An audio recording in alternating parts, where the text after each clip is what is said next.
सभी साथियों को नमस्कार। आप सबका स्वागत है वीएच रेलवेज पर। साथियों, आज हम बात करेंगे विकलांगों के जो अधिकार हमें आजकल मिले हुए हैं। नौकरियों में रिजर्वेशन, शिक्षण संस्थाओं में रिजर्वेशन, और इसके अलावा जो विकलांगों को सरकार द्वारा कई प्रकार के लाभ, पेंशन इत्यादि दिए जाते हैं, जिसका लाभ हम उठा रहे हैं, ये कैसे संभव हो पाया? क्योंकि इसका भी अपना एक इतिहास है और हम में से बहुत से लोगों को इसकी जानकारी नहीं है। साथियों, क्या आपने सुना है विकलांग अधिकार आंदोलन के बारे में? शायद नहीं सुना होगा या सुना भी होगा। भारत में इसकी शुरुआत, या ये कहिए इसका जो परिचय मिलता है, वो 80 के दशक के आसपास मिलता है, 70 से 80 के दशक में। लेकिन ये कहानी शुरू होती है 50 के दशक में, यानी वो समय जब दूसरा विश्व युद्ध खत्म हो चुका था। तो क्या था ये सारा मामला? आइए विस्तार से समझते हैं। साथियों, प्रथम और द्वितीय विश्व युद्ध की विभीषिका ने जहां एक तरफ करोड़ों लोगों की जानें ली थी, वहीं दूसरी तरफ बहुत से ऐसे लोग भी थे जो किसी न किसी रूप से विकलांग हो चुके थे, चाहे वो फौज के लोग रहे हों या सामान्य लोग। ऐसे में चूंकि सारे देश अभी विश्व विभीषिका से उभरे थे, तो दोबारा से अपने देशों में इंफ्रास्ट्रक्चर, यानी कि जो बिगड़े हुए हालात, उनको दोबारा से सही रास्ते पे लाना, बिगड़े हुए आर्थिक हालात में सुधार, इस संबंध में ज़्यादातर लोगों का ध्यान था। देश को फिर से पुरानी पटरी पर वापस लाने के लिए नई नई योजनाएं बनाने की तरफ ध्यान था। लेकिन किसी भी देश में अपने विकलांगों के प्रति उनकी कोई जिम्मेदारी बनती है, इस ओर किसी का भी ध्यान नहीं था। भारत में 1970 के दशक तक किसी भी प्रकार की विकलांगता से पीड़ित अधिकांश व्यक्तियों को समाज की मुख्य धारा से बहिष्कृत माना जाता था। उन्हें हेय दृष्टि से देखा जाता था, और साफ शब्दों में कहें, भले ही राजनीतिक रूप से यह गलत लगे, भारतीय समाज में विकलांगों के प्रति व्यवहार उसी प्रकार था जैसे किसी गंदे जानवर के साथ होता है। इनमें से अधिकांश लोगों को या तो भिखारी के रूप में देखा जाता था, या बेहतर स्थिति में ये संगीत के क्षेत्र से जुड़े होते थे। यहाँ तक कि हमारा सिस्टम भी इन्हें कम उपयोगी मानते हुए समाज के ऊपर एक बोझ की तरह से ही देखता था, या एक दायित्व की तरह से ही देखता था। और इसीलिए उनकी किसी को भी परवाह नहीं होती थी। बल्कि भारतीय समाज में कुछ लोगों का, यहाँ तक कुछ क्या ज़्यादातर लोगों का ये मानना होता था कि विकलांग व्यक्ति अपने पिछले जन्म के कर्मों का फल भोग रहा है, इसलिए उसकी स्थिति का जिम्मेदार वो खुद है। और इन्हीं सब बातों की वजह से विकलांगों के साथ अन्याय के भी बहुत से किस्से हैं। इसके विपरीत उस समय पश्चिमी देशों में चीज़ें तेजी से बदल रही थीं। पश्चिम में विकलांगता अधिकार आंदोलन ने 1950 के दशक में गति पकड़ी थी, और 1970 के दशक तक आते आते वे मजबूत रूप से अपनी बात सरकारों के सामने रखने की स्थिति में आ चुके थे। पश्चिमी देशों के विकलांगों का यह मानना था कि उनके साथ वैसा व्यवहार नहीं किया जाता है जैसा किया जाना चाहिए। दुनिया इस बात को नहीं भूली थी कि जर्मनी में हिटलर ने विकलांग लोगों को आर्थिक रूप से अनुपयोगी मानते हुए मारने के प्रयास किए थे। पश्चिम में द्वितीय विश्व युद्ध के बाद चीज़ें बदलनी शुरू हुई थी, जब युद्ध से घर लौटने वाले हजारों सैनिक किसी न किसी प्रकार की विकलांगता से ग्रस्त हो गए थे। ये सैनिक ही विकलांग अधिकार आंदोलन की शुरुआत की वजह बने थे और इन सैनिकों को अपने अधिकार प्राप्त करने में सफलता भी मिली थी, क्योंकि इन्हें युद्ध का नायक माना जाता था और इन्हें अपार जन समर्थन भी प्राप्त हुआ था। भारत में ऐसी कोई बात नहीं हुई। भारतीय समाज ने अपनी विकलांग आबादी को अधिकार के रूप में प्रस्तावों को मंजूरी देने के बजाय उन्हें सहायता और दान के रूप में मदद देने का रास्ता चुना। भारतीय समाज वो समाज था जो किसी विकलांग व्यक्ति के परिवार के सदस्यों को भी हेय दृष्टि से देखता था। जैसा कि मैंने बताया कि पिछले जन्म के पापों से भी जोड़ के देखा जाता था, और हमें नहीं भूलना चाहिए कि ये वो समाज था जो जाति, धर्म, वर्ण इत्यादि के नाम पे पहले ही ऊंच नीच के कई स्तरों पे बटा हुआ था। कई मामलों में ऐसा भी देखा गया कि परिवारों द्वारा अपने विकलांग सदस्य को त्यागना भी पड़ता था। विकलांग बच्चों को अक्सर अनाथालयों में छोड़ दिया जाता था, यानी उनके साथ एक शर्मिंदगी जुड़ी महसूस होती थी। 1970 और 1980 के दशक के दौरान विकलांग अधिकार आंदोलन मुख्यतः समाज और व्यवस्था के विरुद्ध कुछ व्यक्तियों की लड़ाई बनी रही थी। ये व्यक्ति संख्या में बहुत कम थे, क्योंकि कुछ ही परिवारों के पास अपने दिव्यांग बच्चों या सदस्यों को भरण पोषण करने की क्षमता और इच्छा शक्ति थी। मीडिया भी इस पर मौन धारण किए हुए था, क्योंकि यह मुद्दा अन्य मुद्दों की तरह प्रचार पैदा करने की क्षमता नहीं रखता था। राजनेताओं के लिए विकलांगता कोई मुद्दा नहीं था, क्योंकि ये बिना आवाज़ वाले लोग थे और ना ही इन्हें कोई वोट बैंक माना जाता था। जातीय आंदोलनों और महिला अधिकार आंदोलनों के विपरीत विकलांग अधिकार आंदोलन के पास कोई नेतृत्व नहीं था।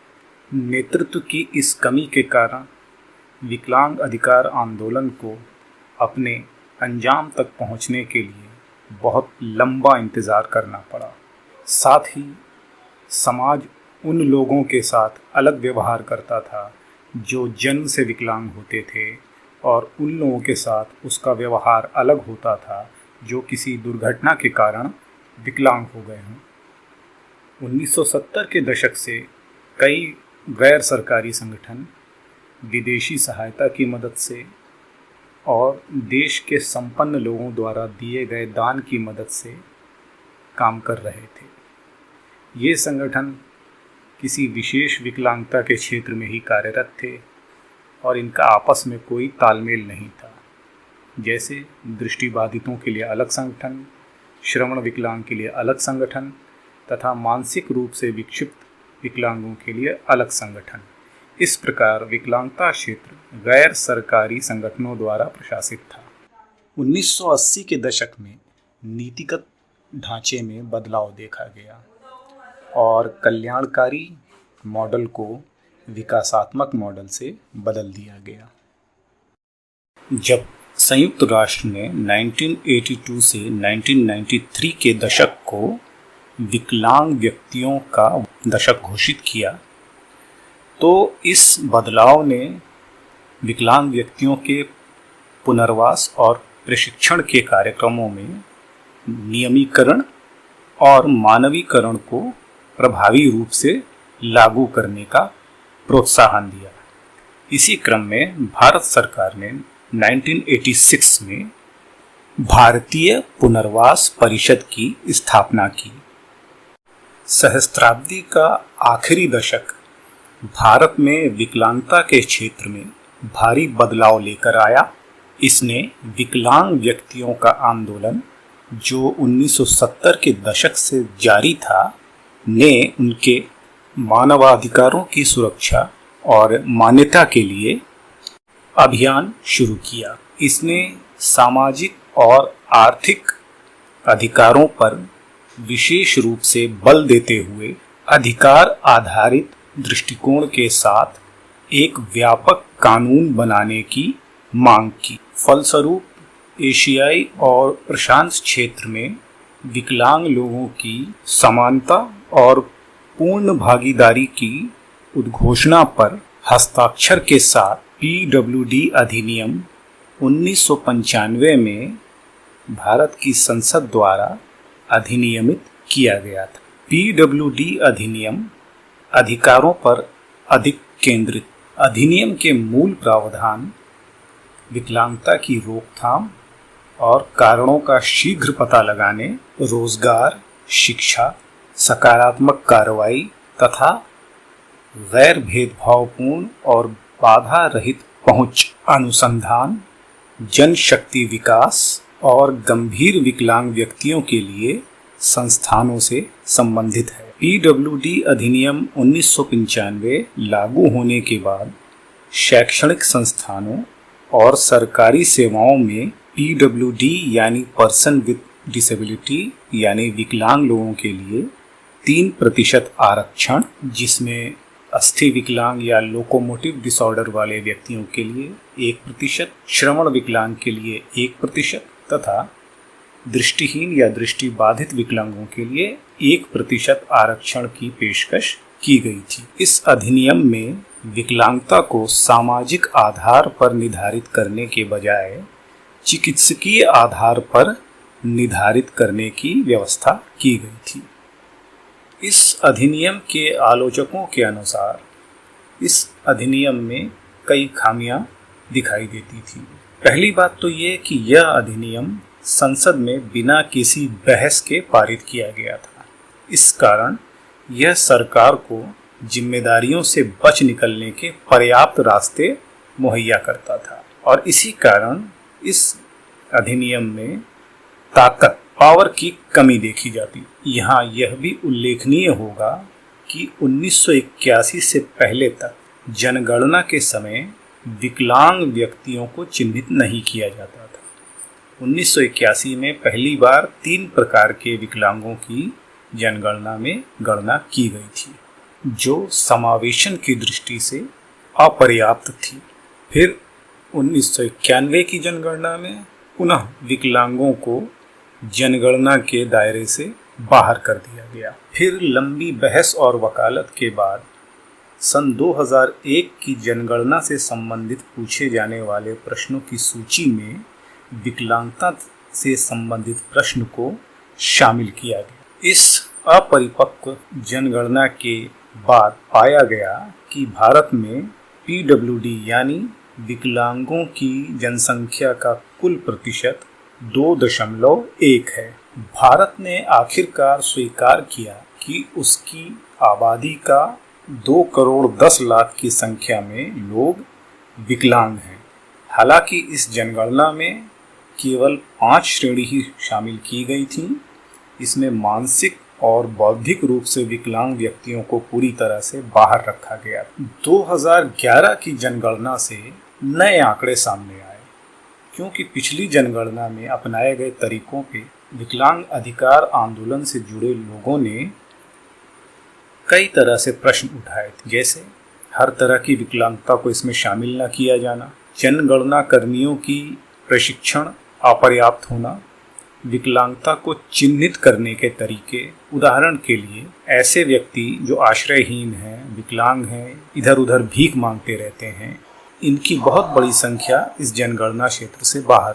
तो 2011 की जनगणना में इन सारी कमियों को कुछ हद तक दूर करते हुए जो आंकड़े सामने आए, तो उससे पता चला कि भारत में 2,68,00,000 की आबादी किसी न किसी रूप से विकलांग है। हालांकि यह आंकड़ा भी संदेहजनक था। यद्यपि इन आंकड़ों से यह पता चलता था कि कितने प्रतिशत विकलांग पुरुष हैं, कितने प्रतिशत महिलाएं हैं, कितने प्रतिशत ग्रामीण क्षेत्रों से हैं और कितने प्रतिशत शहरी क्षेत्रों से हैं। नागरिक समाज की मांगों को देखते हुए केंद्र सरकार विकलांगता पर एक व्यापक नीति लेकर आई, जिसमें शिक्षा, रोजगार, समानता, सहायता, सेवाओं तक पहुंच और सामाजिक सुरक्षा की स्थिति को जैसे महत्वपूर्ण मुद्दों को शामिल किया गया। हालांकि इस नीति को संयुक्त राष्ट्र कन्वेंशन के नियमों के आधार पर संशोधित करने की आवश्यकता थी, क्योंकि यह नीति विकलांगों के राजनीतिक और नागरिक अधिकारों पर चुप थी।